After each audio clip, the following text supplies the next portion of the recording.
తండ్రి అయిన దేవునికి వందనాలు. అలాగే ఈ వీడియో చూస్తున్నటువంటి సహోదరి సహోదరులకు ప్రభు అయిన యేసుక్రీస్తు నామమున మీకు అందరికీ శుభవందనాలు తెలియజేస్తున్నాను. ఈరోజు మనం ధ్యానం చేసేటువంటి పాఠం ఏమిటంటే, యేసుక్రీస్తు ప్రభువారు సిలువుపై 7 మాటలు మాటలాడారు. ఆ 7 మాటలలో 6వ మాట విషయమై కొన్ని విషయాలు మనం నేర్చుకుందాం. యోహాను సువార్త 19వ అధ్యాయము 30వ వచనం మనం చదువుకున్నట్లయితే, యేసు ఆ చిరకా పుచ్చుకొని సమాప్తమైనదని చెప్పి తల వంచి ఆత్మను అప్పగించుకొనును అని వ్రాయబడి ఉంది. యేసుక్రీస్తు ప్రభువారు సమాప్తమైనది అని ఏ విషయాల గురించి మాట్లాడారో మనము నేర్చుకుందాం.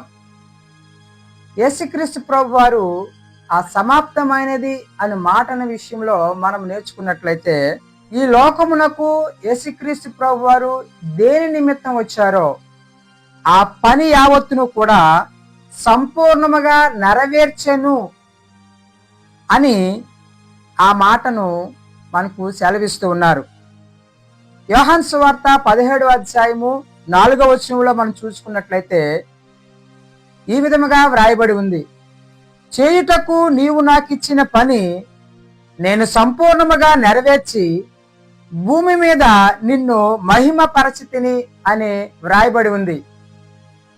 తండ్రైన దేవుడు యేసుక్రీస్తు ప్రభు వారికి ఏ పనినైతే అప్పగించారో ఆ పని యావత్తు కూడా సంపూర్ణముగా యేసుక్రీస్తు ప్రభు వారు నెరవేర్చి భూమి మీద తండ్రైన దేవుని యొక్క నామమును మహిమపరిచారు. ఆ తండ్రి అయినటువంటి దేవుడు ఏ పనినైతే అప్పగించారో, క్రీస్తు ప్రభు వారి లోకమునకు ఏ పని నిమిత్తం అయితే ఈ లోకమునకు పంపించారో ఆ పని యావత్తు కూడా సమాప్తమాయను అని తన తండ్రి అయినటువంటి దేవునికి మొదటగా ఆ మాట పలికెను. రెండోది చూసుకున్నట్లయితే, యేసుక్రీస్తు ప్రభువారు పాపమును జయించుటకు పాపము విషయమై సమాప్తమాయను అని ఆ మాట పలికినట్లుగా మనము గమనించాలి.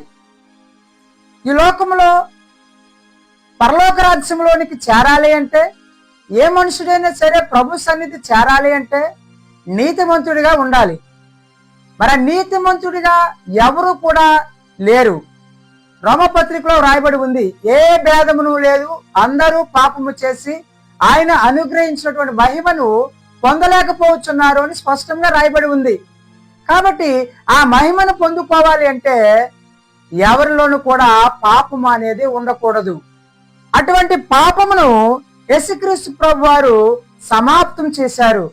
ఏ విధముగా అంటే, 1 యోహాను పత్రిక 3వ అధ్యాయము 5వ వచనంలో స్పష్టంగా వ్రాయబడి ఉంది, పాపమును తీసివేయుటకై ఆయన ప్రత్యక్షమైనని మీకు తెలియను, ఆయన యందు పాపమేమీ కూడా లేదు.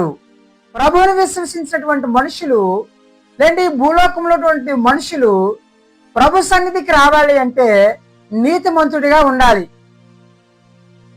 కానీ ఆదాము హవ్వలు చేసినటువంటి పాపము ద్వారా, ఆజ్ఞను అతిక్రమించుట ద్వారా పాపము ఒక మనుషుని ద్వారా ఈ భూలోకమునకు వచ్చెను అని వ్రాయబడి ఉంది.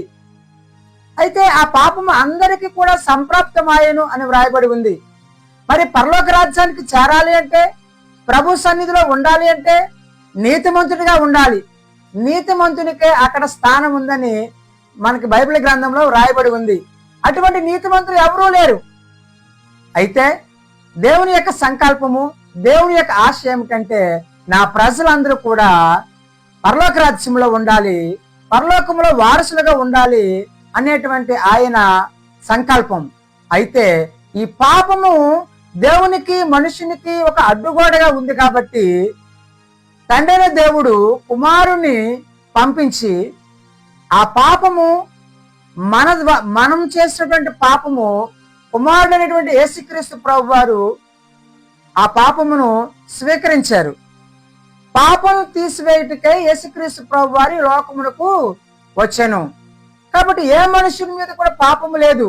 ఆ పాపం అంతా, ఆ పాప భారాన్నంతా కూడా ఆయనే మోసుకున్నారు. కాబట్టి ఆ పాపము విషయంలో సమాప్తమైనది అని ఆ మాట పలికి ఉన్నారు.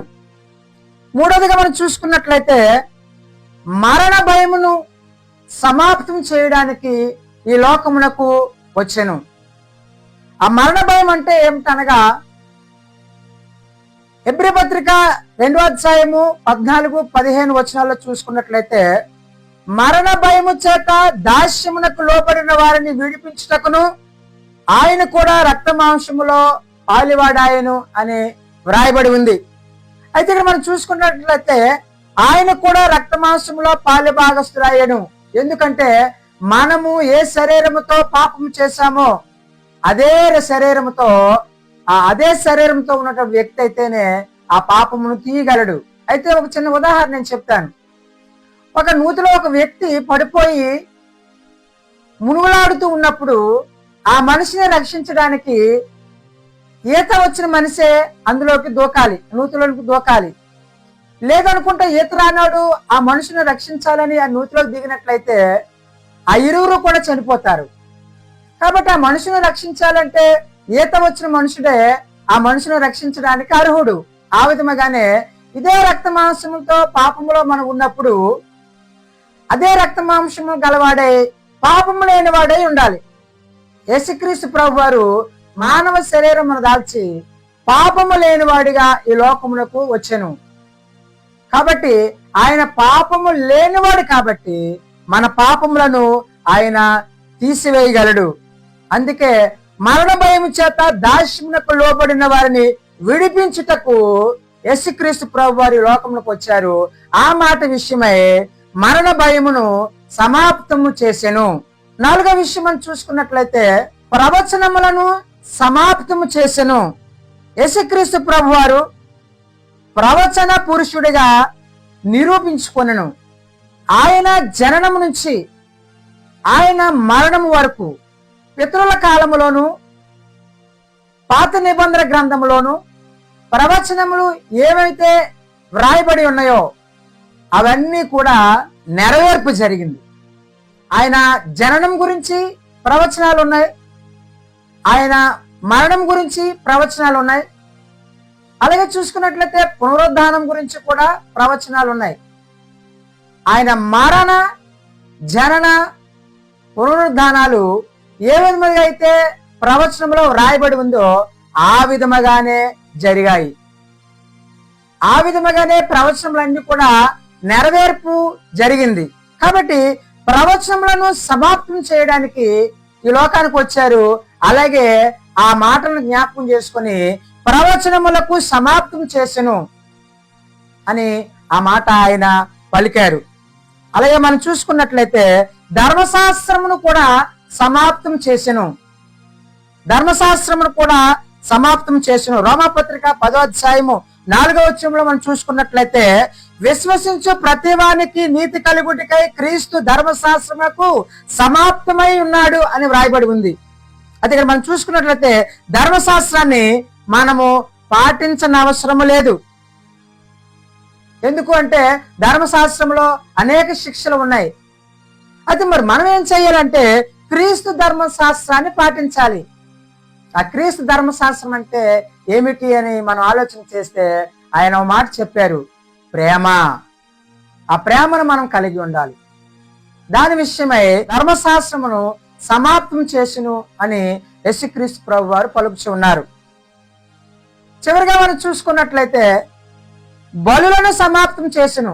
ధర్మశాస్త్రం మనం చూసుకున్నట్లయితే ప్రతి వస్తువునకు కూడా, ప్రతి దానికి కూడా రక్తాన్ని చిందించాలి, బలులు అర్పించాలి అని వ్రాయబడి ఉంది. హెబ్రీ పత్రిక 9వ అధ్యాయము 22వ వచనంలో ధర్మశాస్త్ర ప్రకారము సమస్త వస్తువులకు రక్తము చేత శుద్ధి చేయబడిననియు రక్తము చిందించకుండా పాప క్షమాపణ కలుగదు అని వ్రాయబడి ఉంది. పాప క్షమాపణ కలగాలి అంటే రక్తాన్ని చిందించాలి, బలులను అర్పించాలి. ఆ బలులు, ఆ రక్తము యేసుక్రీస్తు ప్రభు వారు శిలువపై బలియాగము చేసెను. ఆయన రక్తాన్ని మనందరి కోసము కూడా చిందించారు. కాబట్టి బలులను సమాప్తం చేసును. పాత నిబంధన గ్రంథంలో లేదంటే మన పితరుల కాలంలో బలులేమి కూడా ఇప్పుడు అవసరం లేదు. ఎందుకనగా మనందరి కోసము కూడా ఆయన సిలువలో బలి ఆయను. యోహాను సువార్త 10:11 మనం చూసుకున్నట్లయితే చక్కని మాట ఒకటి మనకు రాయబడి ఉంది. నేను గొర్రెలకు మంచి కాపరిని, గొర్రెల కొరకు తన ప్రాణమును పెట్టెను. మనందరి కోసము కూడా ఆయన ప్రాణాన్ని ఇచ్చారు. మనందరి కోసము కూడా ఆయన శిలువపై బలి ఆయను. కాబట్టి బలుల విషయంలో సమాప్తము ఆయను అని ఆయన పలికారు. ప్రియ సహోదరి సహోదరులారా, మనం ఈ విధంగా చూసుకున్నట్లయితే యేసుక్రీస్తు ప్రభువు సమాప్తమైనదని పలుకుటకు అనేక మాటలు మనకి బైబిల్ గ్రంథంలో వ్రాయబడి ఉంది. కాబట్టి పాపము జయించుట విషయంలో సమాప్తమైనది అని ఆయన మనకి పలికారు. మరణ భయము గురించి సమాప్తమైనదని ఆయన పలికారు. ధర్మశాస్త్రము సమాప్తం చేసును అని ఆయన పలికారు. బలులు సమాప్తమాయను అని యేసుక్రీస్తు ప్రభు వారు పలికారు. అలాగే ప్రవచనములు సమాప్తమైనవని ఆయన పలికారు.